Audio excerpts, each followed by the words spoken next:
اب ایک بہت بڑا یونیورسل ٹروتھ آ رہا ہے. سورہ النساء کی آیت نمبر 78 میں،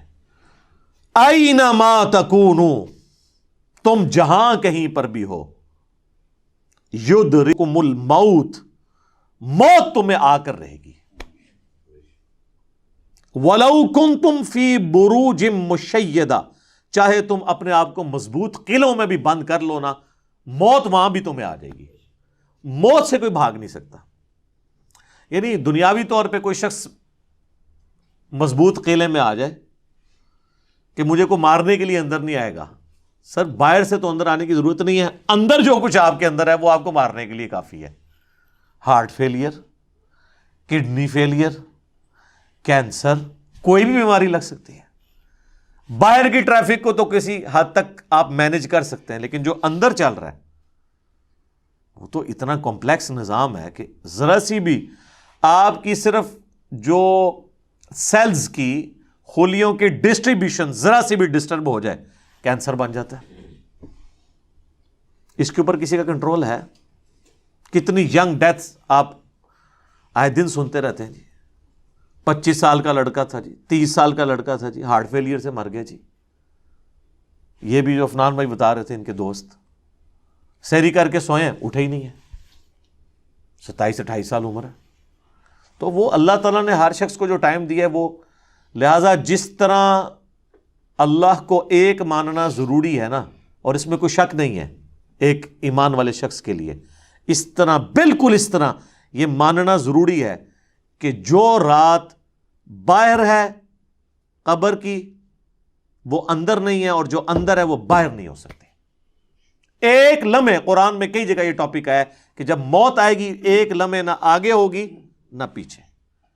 پھر سورہ آل عمران کے کانٹیکسٹ میں تو اللہ تعالیٰ نے یہاں تک فرمایا، جب منافقین نے کہا نا کہ ہم نے اپنے بھائیوں سے کہا تھا کہ غزوہ احد میں نہ جاؤ، نہ یہ جاتے اور نہ یہ قتل ہوتے، تو اللہ تعالیٰ نے فرمایا اس طریقے سے کوئی موت ٹال سکتا ہے؟ تم لوگ بھی جو اپنے گھروں میں بیٹھے ہوئے ہو نا، اور تمہاری جان بخشی ہو گئی ہے، تم یہ سمجھ رہے ہو کہ قتال میں نہ جانے کی وجہ سے تم بچ گئے ہو. اگر تمہاری موت بھی اللہ نے مقدر کی ہوتی تو تم خود بخود اپنی مقتل گاہوں کی طرف کھینچے چلے آتے. اور اس کو سپورٹیو حدیث ہے صحیح مسلم کی، نبی علیہ السلام نے غزوہ بدر سے ایک دن پہلے زمین پہ لکیریں کھینچی تھی. کل یہاں پہ ابو جہل کی لاش پڑی ہوگی، کل یہاں پہ عتبہ کی لاش پڑی ہوئی ہوگی، اور صحابہ کرام کہتے ہیں اللہ کی قسم اگلے دن ہم نے ان کی لاشیں ایگزیکٹ انہی جگہوں پہ دیکھی. یعنی اللہ تعالیٰ نے اپنے نبی کو وحی کے ذریعے بتا دیا تھا کل یہاں پہ لاشیں پڑی ہوں گی. تو وہ اللہ نے ان کا موت کا وقت مقرر کیا ہوا تھا نا، اور نبی علیہ السلام کو بتا دیا، آپ نے اپنی امت تک وہ پیغام پہنچا دیا. یہاں پہ اگر کوئی کہتا بھی ہے نا جی کہ جی وہ جی جیڑی رات قبر ہی چاہیے وہ باہر نہیں، جیڑی باہر ہے وہ اندر نہیں ہے،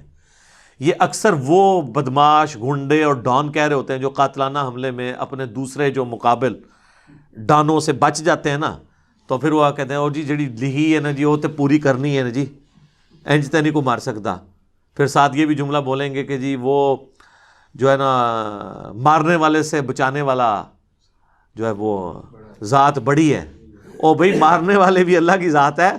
بچانے والی بھی اللہ کی، کوئی بڑی نکی نہیں ہے، ایک کی ذات ہے جو مارتی بھی ہے بچاتی بھی ہے.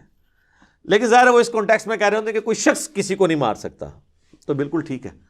اب اس کے بعد ہونا تو چاہیے اس کی بقیہ کی زندگی پھر دین کے مطابق گزرے. بقیہ یہ ہوتا ہے کہ وہ پھر 4-5 گنڈے اور اکٹھے کر کے اپنا بدلہ اتارتا ہے اپنے مخالف سے، یہ رزلٹ نکالتا ہے اس سے. حالانکہ جو یہ شخص کہہ رہا ہے کہ جی جو رات قبر میں ہے وہ باہر نہیں، اور جو باہر ہے وہ اندر نہیں، اس کے بعد پھر اس کی زندگی چینج ہونی چاہیے نا، اسے اپنی موت اتنی سامنے دیکھ کے اسے اپنی آخرت کی تیاری کرنی چاہیے نا. لیکن وہ سورۃ الانعام میں ہے، اللہ تعالیٰ نے تو اس سے بھی بڑی بات کی ہے کہ جو نافرمان لوگ ہیں نا، اگر ہم انہیں دنیا میں دوبارہ بھی بھیج دیں نا تب بھی یہی کام کریں گے. یہ ہم نے سر خود دیکھا ہے، یہ آبزرو کیا ہے. میرے اپنے آفس کے کولیگ ایک دفعہ کراچی سے فلائٹ لے کے تو وہ آ رہے تھے اسلام آباد، تو راستے میں کافی زیادہ موسم خراب ہو گیا. تو اور آپ کو پتہ ہے جب موسم خراب ہوتا ہے تو جہاز تو پھر ایک کٹی پتنگ کی طرح ہے نا، تیز ہوا کے اندر اس کو آپ لینڈ نہیں کروا سکتے، اور اڑے گا بھی تو کتنی دیر اڑے گا، ایسی جگہ لے کے جانا پڑے گا جہاں پہ موسم ٹھیک ہو، اور ادھر پہنچنے سے پہلے اگر فیول ختم ہو گیا پھر تو جا کے وہ جنت یا جہنم میں ہی لینڈ کرے گا، دنیا میں نہیں لینڈ کر سکتا۔ تو وہ کہتے ہیں کہ جی بس جو لینڈنگ سے تھوڑی دیر پہلے ہی موسم خراب ہو گیا تو وہ پھر جہاز دوبارہ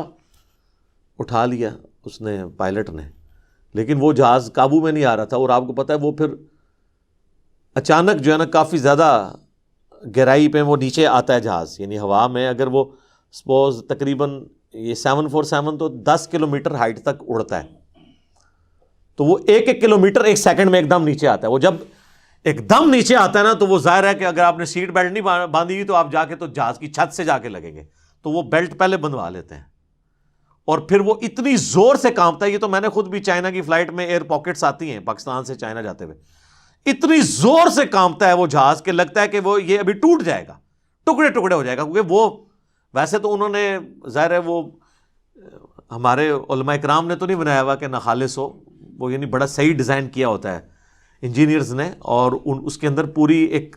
شاک ابزارو کرنے کی صلاحیت ہوتی ہے، وہ ہلتا بھی رہنا، وہ ٹوٹتا نہیں ہے، اس میں کافی ٹرسز لگا کے لچک موجود ہوتی ہے۔ بہرحال پھر بھی جو بندہ اندر بیٹھا ہوا ہے اس کو تو یہ سارے لوگ تو سائنسدان تو نہیں بیٹھے ہوتے، اور لگتا ہے کہ جناب ابھی جان گئی کہ، تو وہ جناب وہ کہتے ہیں کہ جی یعنی اس طرح لوگ کلمے پڑھ رہے تھے،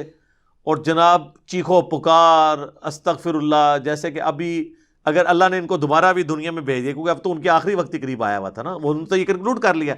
تو یہ اب جاتے ہی جو ہے نا ادھر سے مطلب سیدھا گھر نہیں جائیں گے، یہ مسجد میں جا کے پہلے وہ سنت والے 2 نفل پڑھیں گے جو سفر سے واپسی میں پڑھے جاتے ہیں، اور جتنی بے پردہ عورتیں اتریں گی یہ اتر کے اب جا کے پردہ، یعنی وہ بلکہ یہ جہاز میں بیٹھی ہوں گی اور موبائل پہ کہیں گی کہ جی برقع جڑا خرید کے لے کے آؤ، ادو تک میں لینا ہی نہیں جہاز تو جدو تک کہ منو کو برقع نہیں دے گا، ٹھیک ہے نا جی۔ اور جو ہے نا وہ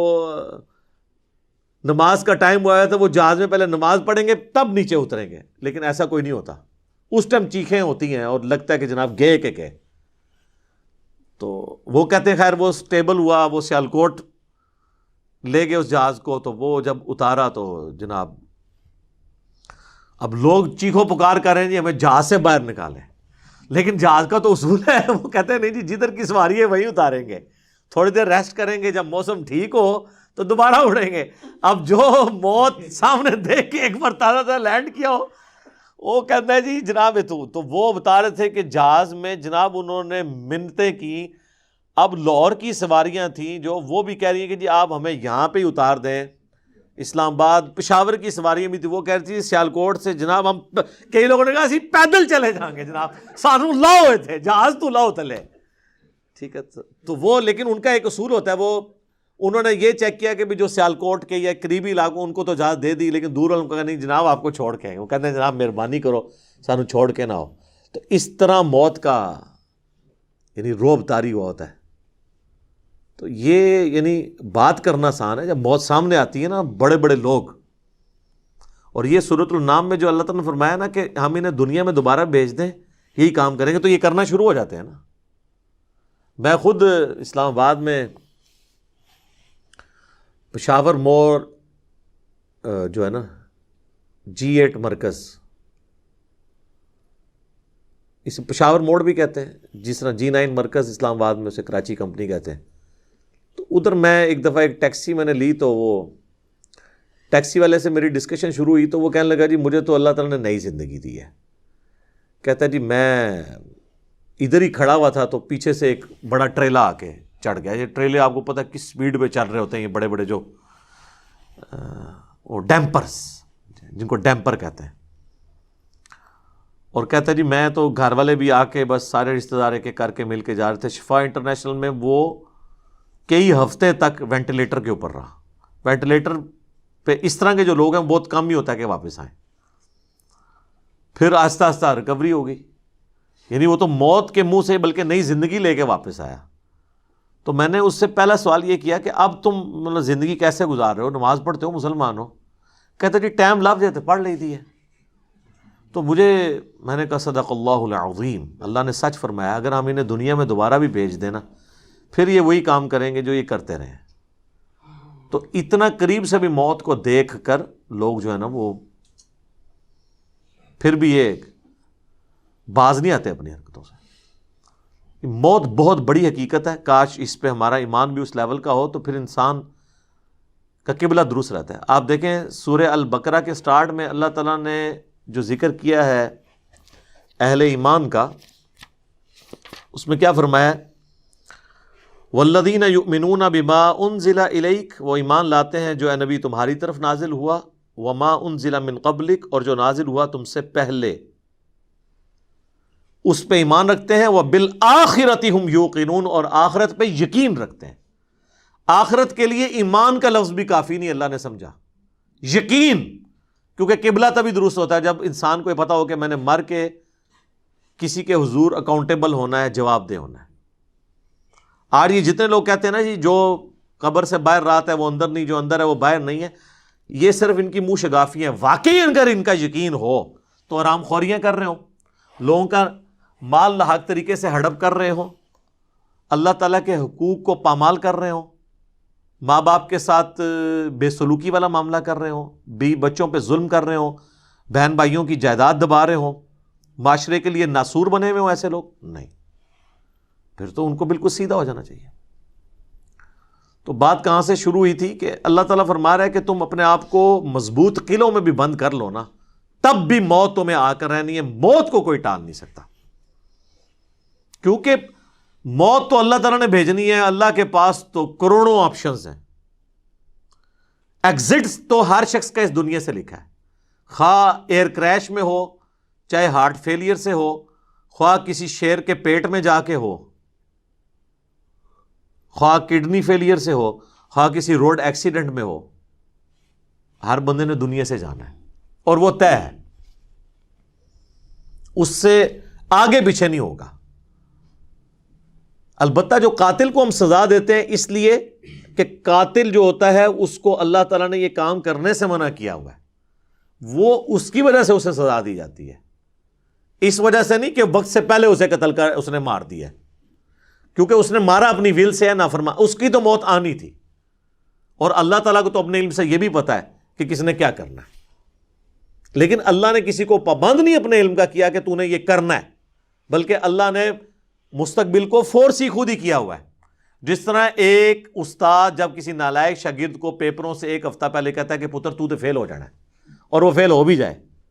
تو اس استاد کو آگے نہیں گلا کر سکتا ہے وہ اسٹوڈنٹ کے سر جی تہاڈی زبان بڑی کالی ہے، تسی کیا سی تاں میں فیل ہویا، میں نے بڑی محنت کی سی. نہیں، تو اللہ تعالیٰ کو تو ڈیوائن علم بڑا کامل ہے، وہ مستقبل کے بارے میں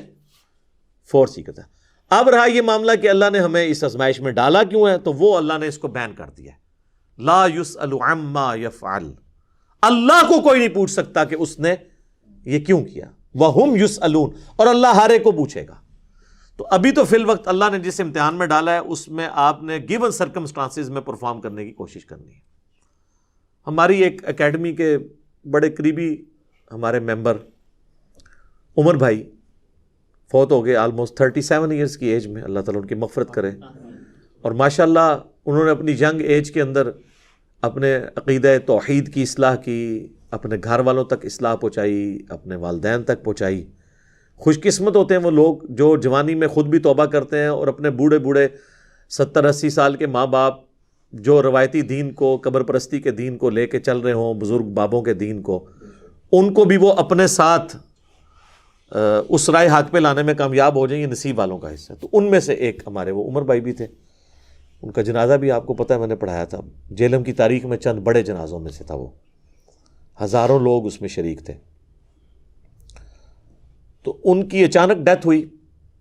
ہارٹ فیلئر سے. ینگ ایج میں اگر کسی کو ہارٹ اٹیک ہو تو یہ چانس ہوتے ہیں کہ اس کا ہارٹ فیل ہو جائے گا، کیونکہ ہارٹ ریئیکٹ کرتا ہے. بوڑھا بندہ پھر بھی سروائیو کر جاتا ہے. تو مجھے صحیح طرح یاد ہے کہ وہ ان کا ہارٹ فیل ہونے سے کچھ عرصہ پہلے کی بات ہے، 2017 میں جب میرے پہ پہلی دفعہ مرڈر اٹیمپٹ ہوئی 28 اکتوبر کو، اور اس میں میرا کافی خون بھی ضائع ہوا، کافی زیادہ زخم آیا، آپ لوگوں کو پتہ ہے. تو اس کے بعد میں عمر بھائی کے پاس ایک دفعہ گیا، ان کے شاپ پہ، ان کی فرنیچر کا بہت بڑا کاروبار ہے جیلم میں. تو میں نے گپ شپ شروع ہوئی تو مجھے کہتے ہیں علی بھائی میں چاہ رہا ہوں آپ کے لیے نا کوئی باڈی گارڈ رکھ دیتے ہیں. تو میں اس کی پیمنٹ کر دیا کروں گا. تو میں نے ان کو کہا کہ میرے بھائی آپ کا ابھی تک یہ یقین کامل نہیں ہوا کہ موت کو کوئی ٹال نہیں سکتا. تو پھر میں نے ان کو یہی آیات کوٹ کی تھی کہ اپنے آپ کو مضبوط، اینما تکونوا یدرککم الموت ولو کنتم فی بروج مشیدہ، تم جہاں کہیں بھی ہو موت تمہیں آ کے دبوچ لے گی، خواہ اپنے آپ کو مضبوط قلعوں میں بھی بند کر لو. تو میں نے ان کو بھی یہ بات سمجھائی. میں نے کہا میرے بھائی باہر کی ٹریفک کو تو آپ کنٹرول کر سکتے ہیں، کسی حملہ آور کو تو آپ روک سکتے ہیں، اندر جو اتنی کمپلیکس ٹریفک ہے، روزانہ میرا دل 1,00,000 دفعہ دھڑک کر 10,000 لیٹر خون پمپ کرتا ہے میری نسوں میں، اس ٹریفک کو کون کنٹرول کر سکتا ہے؟ 25 دفعہ ڈریسز کرتے ہیں روزانہ میرے گردے، یہ کام کرنا چھوڑ دیں، اس کو کون کنٹرول کر سکتا ہے؟ 23,000 دفعہ آلموسٹ پھیپڑے سانس اندر کرتے ہیں، اتنی دفعہ باہر کرتے ہیں. اب تو یہ کورونا کی وجہ سے لوگوں کو پوچھیں نظر، ان کو سانس لینا کتنا مشکل ہو رہا ہے، ریکوری ہوتے بھی کئی مہینے لگتے ہیں. یہ سانس ہمیں خود لینا پڑ جائے نا یاد کر کے، ایک دن نہیں آپ سانس لے سکتے. 12,000 دفعہ ہماری یہ پلکیں جھپکتی ہیں، اور یہ اگر آپ کو روزانہ یوں کرنی پڑ جائیں تو بس پھر آپ کوئی اور کام نہیں کریں گے، یہی کرتے رہیں گے. تو یہ سب کچھ میری مرضی کے بغیر اللہ تعالیٰ یہ سارے معاملات کو لے کے چل رہا ہوتا ہے. تو ہم باہر کی ٹریفک کو تو شاید مینیج کر لیں کسی حد تک، وہ بھی کنفرم نہیں ہوتا. کئی بار روڈ ایکسیڈنٹ میں آپ دیکھتے ہیں لوگ اپنی جگہ پہ صحیح سائڈ پہ جا رہے ہوتے ہیں، مخالف سمت سے کوئی گاڑی آتی ہے، اس کا ٹائر پھٹتا ہے، وہ لڑکتی ہوئی دوسری طرف آ کے 4-5 بندے نیچے دے دیتی ہے. اب ان کا تو کوئی قصور نہیں ہے، وہ تو ہوتے ہی دوسری. یہ تو میں نے خود اس طرح کے ایکسیڈنٹس اپنی آنکھوں سے بھی دیکھے ہیں، تو پتہ ہی نہیں چلتا. تو باہر کی ٹریفک کو